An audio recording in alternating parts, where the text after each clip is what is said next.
Ico biba nico wimbura ni waza kurondera Imana mu gihe c'ingorane gusa mu gihe uyikeneye ntuzoyironka uyirondeye mu gihe c'ibibazo gusa noneho uyirondeye no mu gihe c'umunezero murabana kandi irushiriza kukongerereza umunezero rero ico bivye nico wimbura uyirondeye cyane nayo irakwegera murazi rya jambo twavuga ubuherutse rivuga ngo wegera Imana nayo izokwegera ubivye kwegera Imana nayo usarura ko nayo ici-kwegera kandi kwegereye uramererwa neza ikwegereye irakuganiriza ikwegereye iraguha umugisha ikwegereye irakugirira neza mu buryo butandukanye rero nico gituma Imana dukwiye kuyirondera imisi yose benshi barakunda kwiteza imbere mu buryo butandukanye bakarondera iterambere bakagiruka ko ku murango no mwijoro ariko burya nagira ndakubwira ikintu cya mbere twari dukwiye guteza imbere n'ubuzima bwo mu buryo bw'Impwemu ubuzima bwo mu buryo bw'Impwemu dukwiye kubuteza imbere umuntu akumva ko yateye imbere mu buryo bw'Impwemu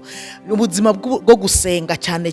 ukumva ko wateye imbere mu buzima bwo gusenga ni ikintu twari dukwiye kwirata umuntu iyo yateye imbere biragaragarira abantu bose ugasanga yahindura nyene ukubaho yahinduye imodoka yahinduye inzu yahinduye ni quartier abamwo kubera yateye imbere ariko ubuzima bw'Impwemu nico kintu ca mbere twari dukwiye kwitwararika guteza imbere gusumba uko twiteza imbere mu by'umubiri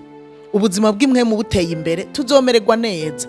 ubu uteye imbere no mu buryo bw'umubiri biratera imbere kuko uteye imbere mu buryo bw'amasengesho urasenga Imana ikakugirira neza ikakurongora ikaguha umugisha ku buryo usanga wateye imbere no mu buryo bw'umubiri ugaca rero bwa butunzi bwo mu buryo bw'umubiri ugaca ubutunga ufise n'amahoro yo mu mutima ariko rero ni witeza imbere mu buryo bw'umubiri gusa nusenge uzosanga atamahoro ufise no mu mutima atamahoro ufise utunge mugabo ntugira amahoro hanyuma uzusanga mbere umuntu yagwaye n'ibigwara bitandukanye na bwa butunzi asanga ataco bumumariye rero impanuro yanje y'uno munsi ni yuko worondera kwiteza imbere mu buryo bwo gusenga witeza imbere mu buryo bw'amasengesho navyo birakenewe gukura turakura ku munsi tugafita ama anniversaire ariko burya gusenga navyo nyene twari dukwiye kubikuza hamwe umuntu avuga ngo ubu ndumva ko nkuze n'abakumvise bakumva ko ukuze uri kurasenga